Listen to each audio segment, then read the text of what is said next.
Whenever I have people as accomplished as any of you, honestly, I love to go back to the beginning and just ask, what was your first job in this industry? The first time you felt you could call yourself a filmmaker or a producer? Did you start as like an intern on something?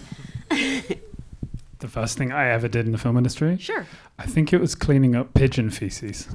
Amazing. Well, you can't just leave it at that.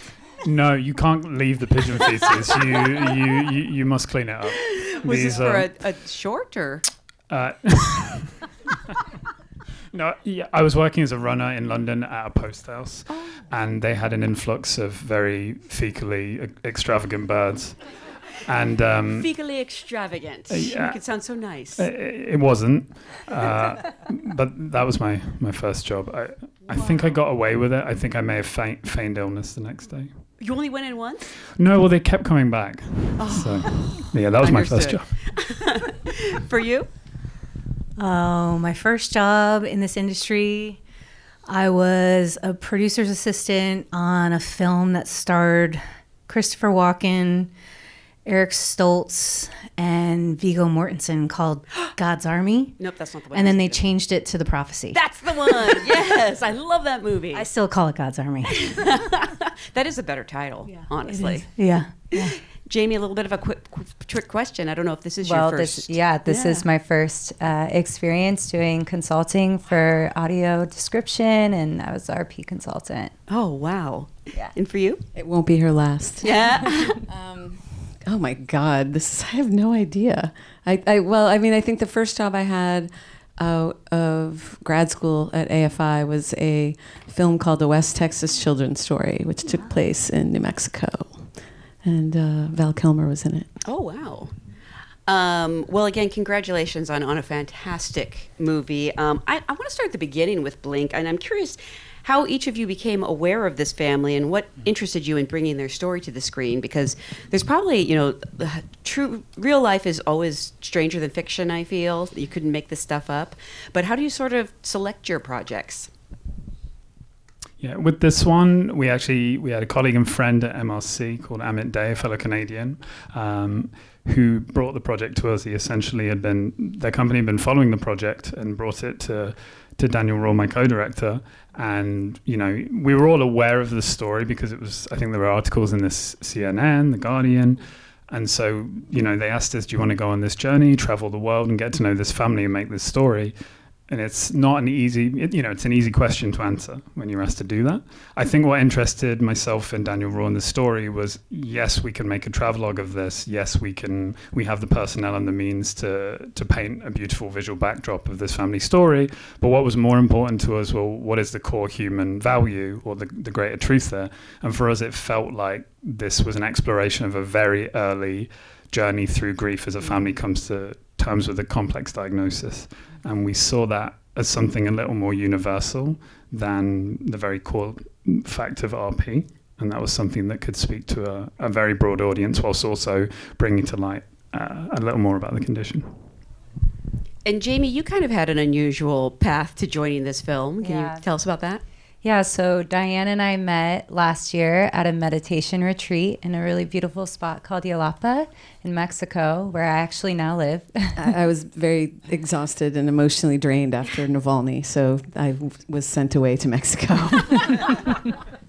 And in the opening circle at our retreat, I just let everyone know I have a visual disability, and when you come up, if you can just say who it is, because I don't recognize faces. And so I think it was like 3 days later at dinner, she was like, hey, do you mind if I ask you a little bit more, like what's going on? And I was like, yeah, super rare disease. No one's really ever heard of it. It's called retinitis pigmentosa. And she's just like, not only have I heard of it, I'm making a film about it. And so we just both broke down, because for me, it's like, no one's ever heard of it and you're making a film. It just felt like you said, you can't make this up. No. It just felt so synchronistic to be able to sit with her and hear about the story. And I think she said, I don't know what you're going to do, but at least I want you to meet the family. And it just unfolded from there. Wow. Yeah. And I mean, the other connection that we have with Jamiee is, the wonderful Kathy Eldon, who is in the audience tonight, who is our sort of fairy godmother on our impact with Navalny, runs a wonderful organization called Creative Visions, and they fiscally sponsor many of our projects. And weirdly, Jamiee was like talking about this like organization or this work she was doing, and she was starting a nonprofit, and she was working with this, fiscal sponsorship in Malibu, and I'm like, what is it? And she's like, Creative Visions. And I was like, wait a minute, we have Kathy Eldon in common? Because I taught Kathy's granddaughter ballet when I was a kid's dance teacher in the Palisades. The world is small and the universe works. Yeah. Can we embarrass Kathy and make her stand up? Right there. Stand up, Kathy. Stand up. Let the people see you. Yeah. Come on. Woo! At what stage were you in the filming or the production of the movie at that point? I think we were deep in the filming at that point. Yeah, we were very much. And I think we were beginning editing, and we were working. Yeah. So I just remember that phone call where Di was like, so you're never going to believe this. And I was like, wait, what? And then I was like, well, when can we meet her? We need to talk to her right away. It's like I was saying, truth is stranger than fiction, and I think your next movie should be about that, how you all came together, because that's crazy. I mean, we knew we wanted to work with a consultant on the film, right? We knew we wanted to have an RP consultant, an expert, somebody who was living with the condition and deeply understood, the path that the family was walking towards. And I think, Jamiee was able to provide a lot of insight to us just through her own personal experience, and because we meet the family at the beginning of this. And I think you should speak to this, really, not me, and just in the sense of like how it reminded you of your journey.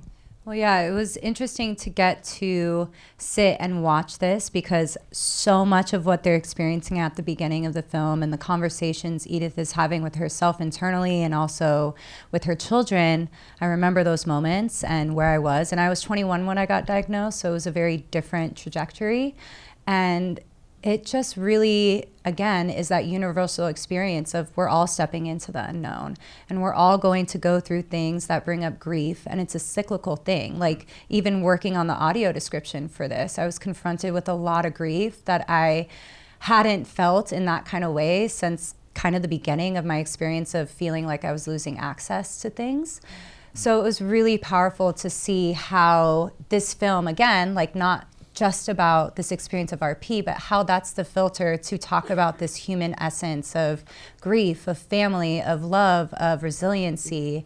And it was a really beautiful moment for me in this journey to be able to look back and see like, wow, look how far RP has took you, has taught you, and the wisdom that now I get to support this storytelling and this team in this moment. So, yeah. And with the exception of Jamiee, for obvious reasons, you all worked on Navalny together, and it which was directed by your co-director on this, Daniel Rohr, who won every award imaginable for Navalny. Can you talk about how a co-director collaboration works? Like, do you split up jobs or filming locations, or are you both on site to sort of, give each other advice?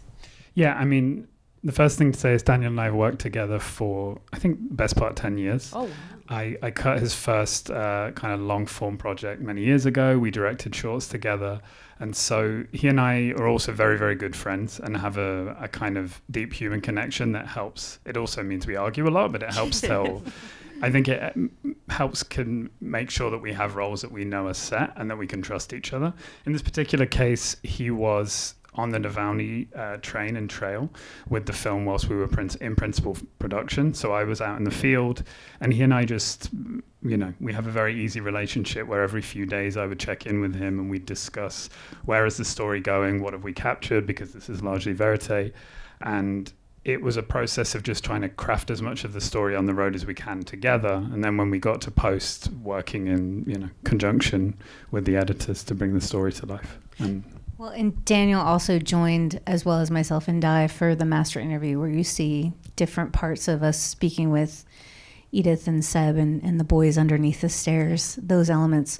Daniel was able to be there for that and make sure that he got to spend time with them during those periods too, because Ed was definitely like hiking in the Himalayas and doing all the crazy things and reporting back.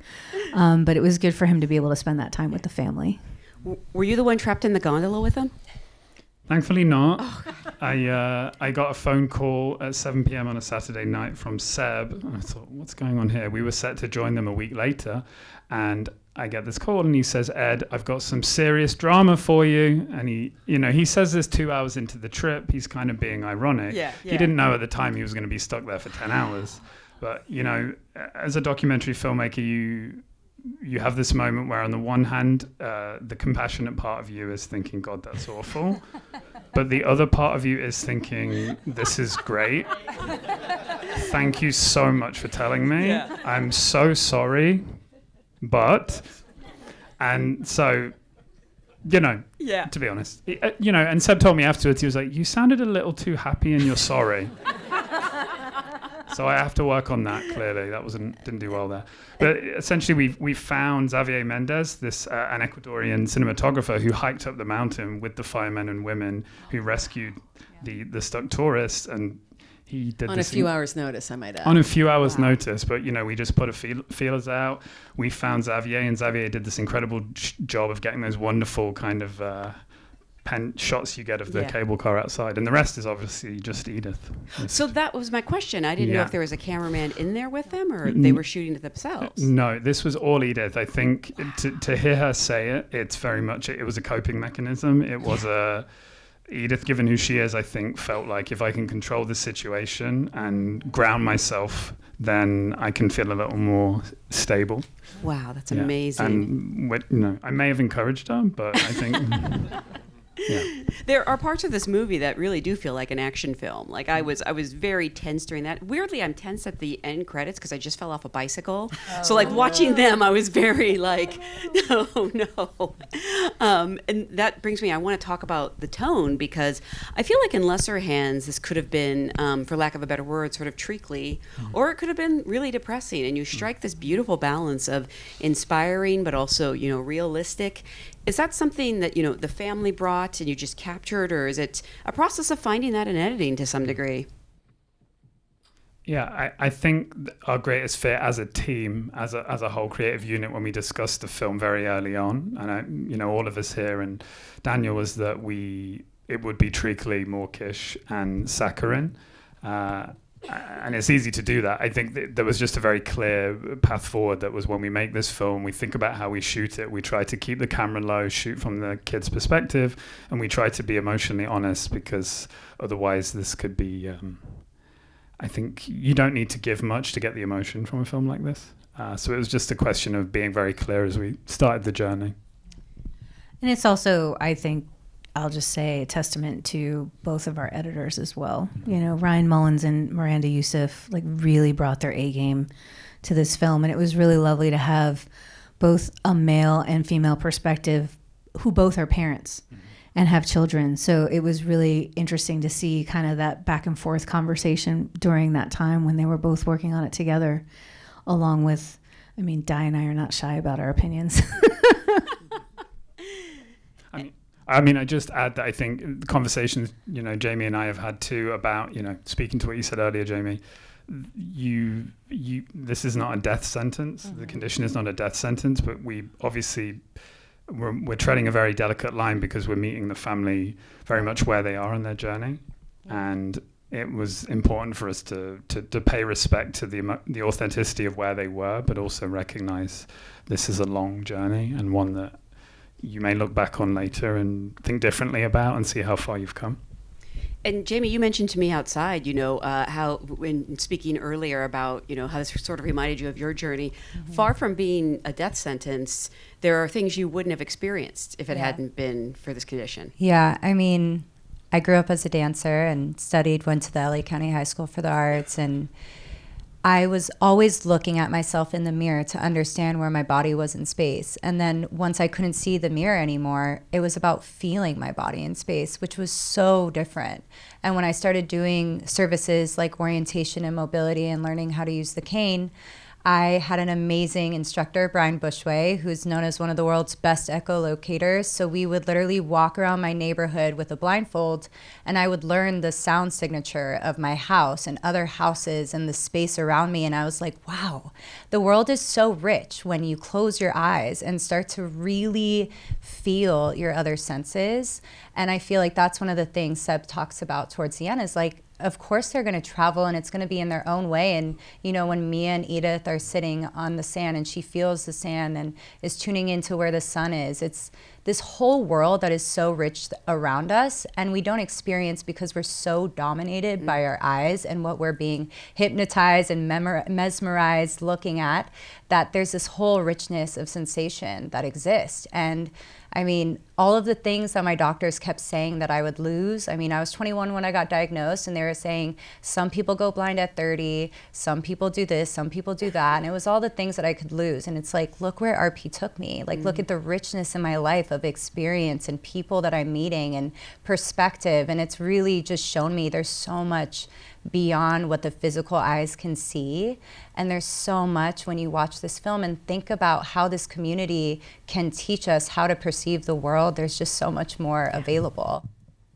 Yeah, and the only thing I just want to add too, you know, we were very intentional, obviously, with the audio descript file and for the film. And, you know, as filmmakers, those are part of our deliverables now, right? And for the most part, we just sort of call a company, you order your AD file, you pay your fee, you get it, you hand it over, and you go on with your life. And we got, and this has happened on the last couple of films, but this film, when it happened, it was just like, well, obviously this isn't going to work. Where, you know, the time code's off, or it's just not matching, or it's not properly translated. And that was not going to be the case with this film, right? Like, you cannot make this film and then have an AD file that like is not, and honestly, none of us as filmmakers can do this anymore. Like, after making this film, someone like Jamiee will be part of every project that we make, because the richness of an audio descript file and the access and ability for people who have visual impairments to then go to the theater and experience it is profound. And it was, you know, really eye-opening for me, for lack of a better term. You know, we had a screening on Friday night where at least 10% of the audience had a visual impairment to come and see the film. There were so many people in the theater that day that they ran out of the devices. Wow. And we had comments about how incredible the AD file was, and that was because of Jamie's work and her ability to like really walk us through this process of what, you know, what is needed and how you can use words. I mean, we all write screenplays, right? But you would, you know, a man walks down the path is not good enough for these movies, you guys. So it's like, it's on all of us to do better for all of our communities. And, you know, and that was the real takeaway here. Melanie, you mentioned that you all sort of split up the interviews at times, and obviously, you know, this family seems very outgoing and open, but you do. There's such a craft to the interview, and it seems like everyone is just so good at it and getting these people to open up. What's sort of the secret to building that trust? Oh, I think that the family in particular really, I mean, by day 2, they had nicknames for the film crew that was there. I mean, Ed is known as the giraffe by the kids. And I, you know, and JS, who did phenomenal cinematography on this project, he is also Quebecois French, and so he speaks fluent. And so the kids really gravitated to JS. I mean, they call him Uncle JS now. And, you know, that the scene where you see them playing in the bed, like playing Superman and everything, that's like 2 days into filming with them. And so I think the intimacy and the trust was gained by Ed and JS and our sound engineer who is on most of the international shoots, Giles, who I think they called Jellyfish. Is that right? Yeah, because they couldn't pronounce his name. But I think that's how that was established. And then, you know, for myself and Di, it was constant interaction with the parents from afar in terms of like making sure logistics were okay, because they are very, I mean, Seb is like down to the minute, like, okay, from 2 to 2:15 this is what we're doing, and he had to be that way because of the budget that they were on. But simultaneously he just so appreciated the fact that we would call him along with one of our amazing co-producers, Ann Rogers, and just be like, okay, so here's the plan that we have, here's what we think that you got, what we need to do in order to capture what you're doing, and then it's all going to change. And he was like, okay, I guess. Heavily leaning on the guess. On the guess. But yeah, I mean, it was like really establishing that trust. I mean, we have such a good rapport with the family now that, I mean, Edith has been texting me for the last 2 days, checking in, like, how did it go in LA? When are we all going on vacation together? You know, it's like, and I'm like, girl, you plan it. I'll be there. Yeah. But not $200 a day. Come on. No. I'm a little bit too much of a hotel snob. And everybody on this team knows that. So your DP gets a loving name like Uncle, and you're the giraffe?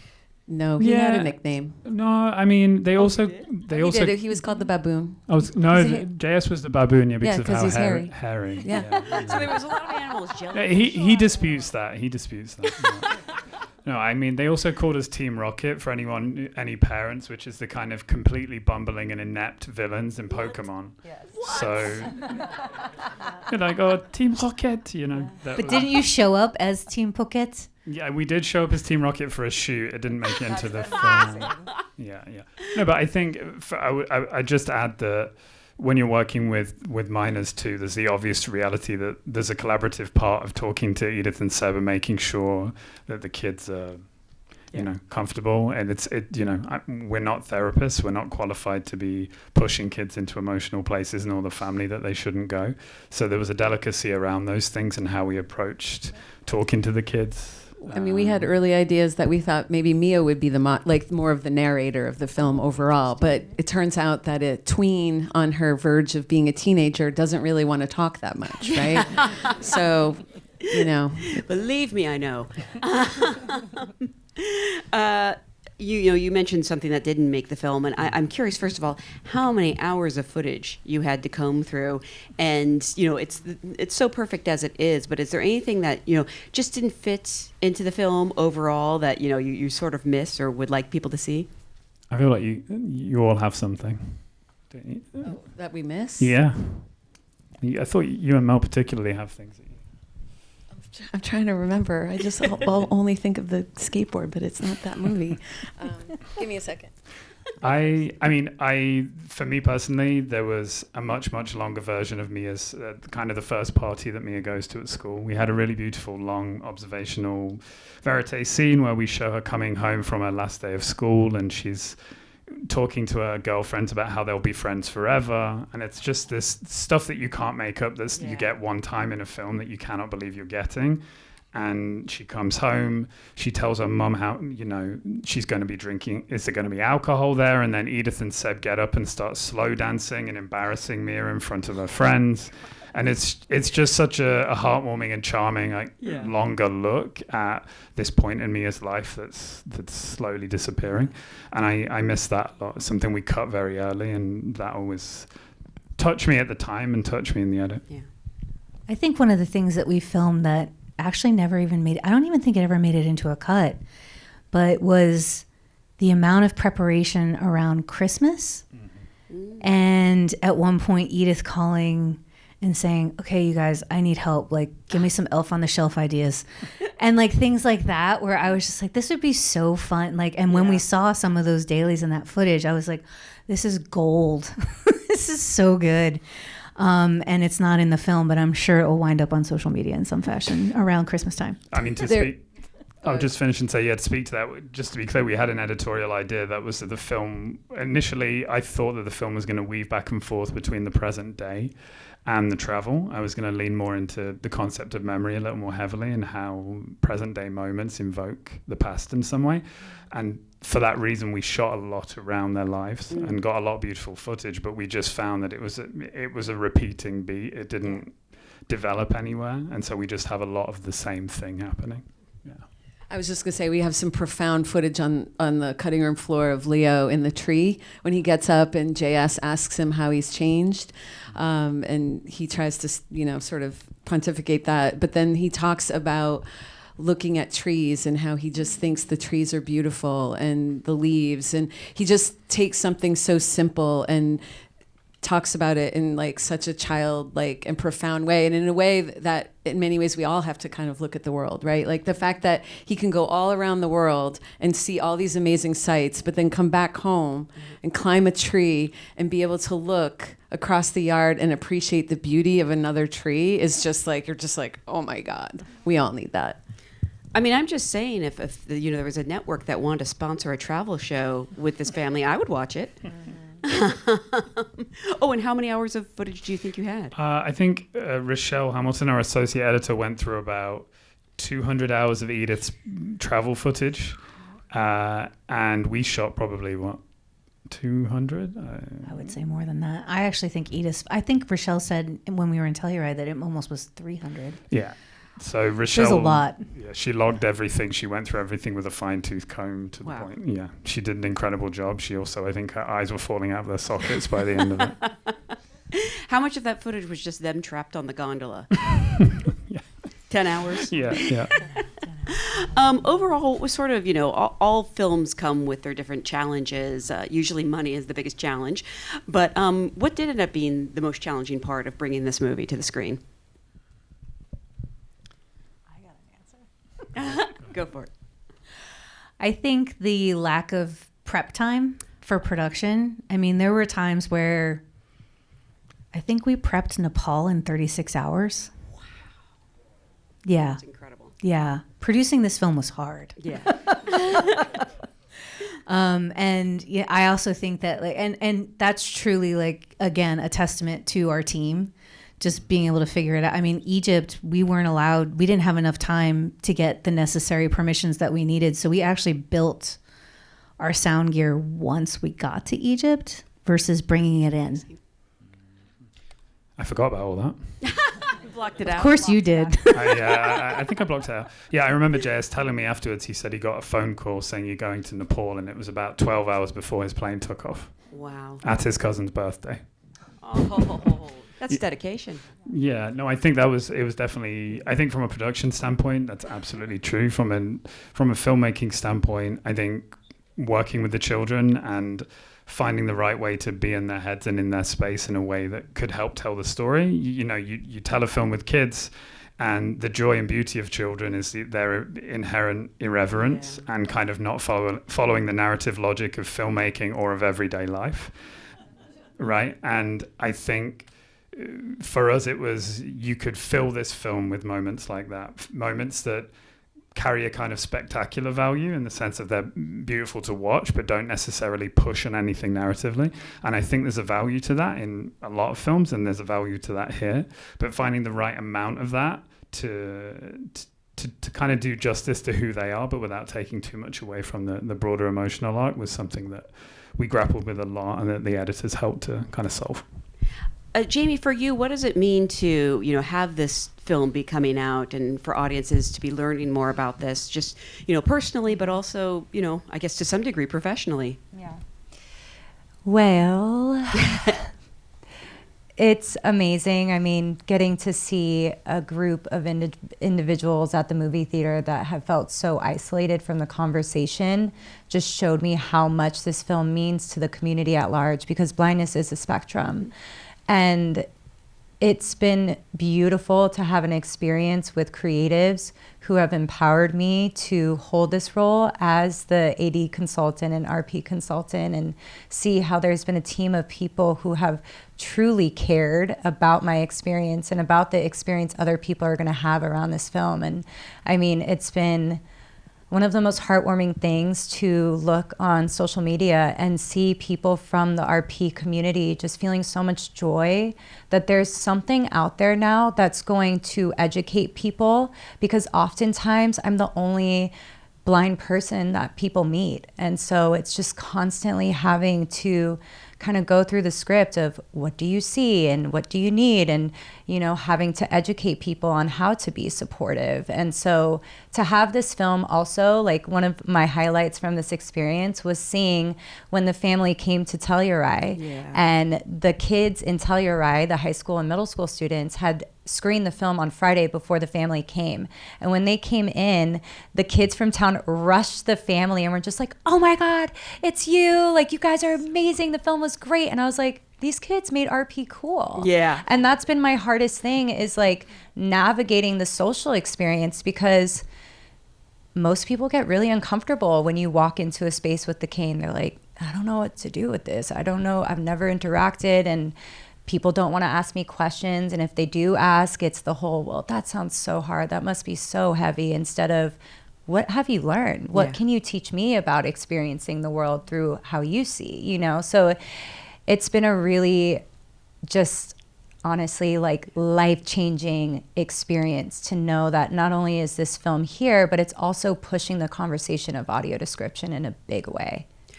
Speaking of social media, do you know the couple that lives in Seattle? I believe one of them has RP. And Are you talking about Paul and Matthew? yes, I'm obsessed with. I know, Paul they're and Matthew. hilarious.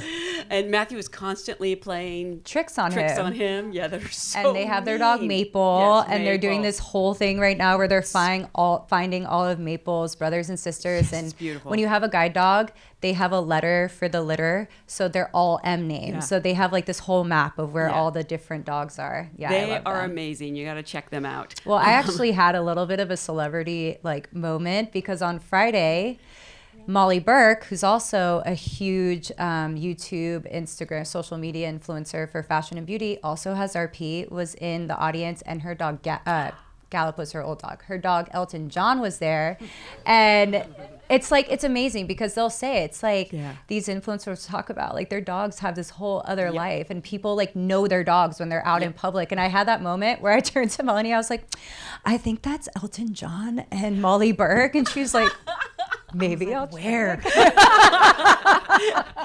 Maybe you could write a song for us.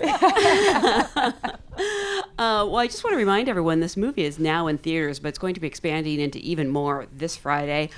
Please spread the word. It's such a special film. Thank you so much for being a great audience. Thank you all for being here. Thank you. Thank you. Thank you so much.